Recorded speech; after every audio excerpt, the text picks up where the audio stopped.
Hi, I'm Ron de Parmesan and you're watching Newscats.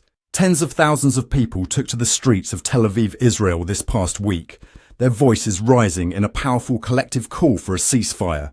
The impetus, the tragic and shocking confirmation from the Israeli Defense Forces, known as the IDF, regarding the execution of 6 hostages held by Hamas, including an Israeli-American named Hersh Goldberg-Polin, who had been in captivity for nearly 11 months.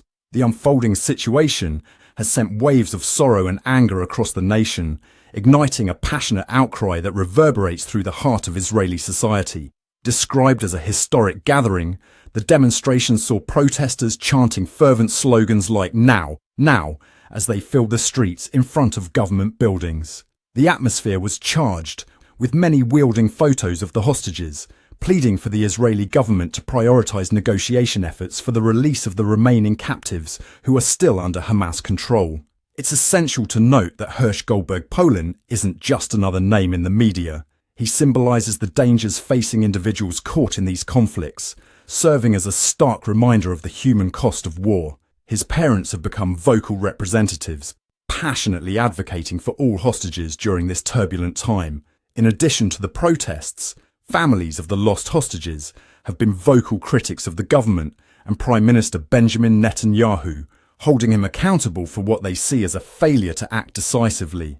Among the other tragic names included with Goldberg-Polin are Aden Yerushalmi, Carmel Gat, Almog Sarusi, Alexander Lobanov, and Ori Danino. The news that they were targeted just before Israeli forces managed to reach their location has only intensified public dissatisfaction.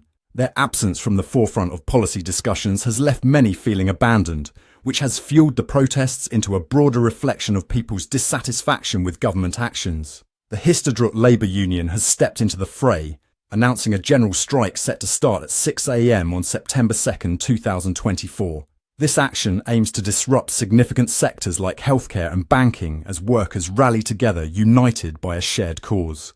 Arnon Bar David, the leader of Histadrut, joined voices with the families calling for urgent action. He has been quoted saying, "We are getting body bags instead of a deal," emphasising the frustration that many feel regarding the ongoing crisis. His statements have resonated throughout Israel, highlighting the despair that has taken root in the hearts and minds of the populace as they search for accountability and meaningful action from their leaders. In the backdrop looms Prime Minister Netanyahu, who is currently weathering a storm of criticism for what many perceive as a lack of decisive action. Accusations from opposition leaders like Yair Lapid claim that Netanyahu is prioritising his political narrative over the lives and well-being of innocent citizens. Lapid, while addressing the media, stated, "While our sons and daughters are abandoned and die in captivity, Netanyahu is busy spinning the narrative." Such sentiments reflect a growing discontentment with the administration, as citizens demand a real change in strategy regarding both the hostage crisis and broader government policies. As voices rise in Tel Aviv and beyond, the situation continues to echo internationally. US President Joe Biden has reached out to the families of the deceased hostages, expressing his condolences and concern. His involvement underscores the significant global implications of this hostage crisis. Each moment the situation unfolds, it affects international relations and the broader narrative regarding governance and conflict resolution. The protests and the looming general strike highlight an urgent demand for more than just empty words. They signal a population yearning for tangible results and accountability from those in power. With the days counting down to the scheduled strike and further protests likely on the horizon, the world watches closely.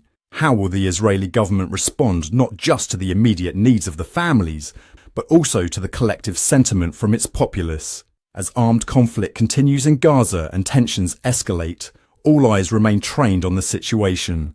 If these events serve as a catalyst for change, then we may be witnessing the beginnings of something significant in Israeli politics and society. Meow! Don't forget to drop your thoughts below and subscribe if you want to stay updated on this unfolding story. I'm Ron de Parmesan, and this has been another Newscat special report. Thank you for watching, and don't go far because another breaking story is right around the corner. Meow!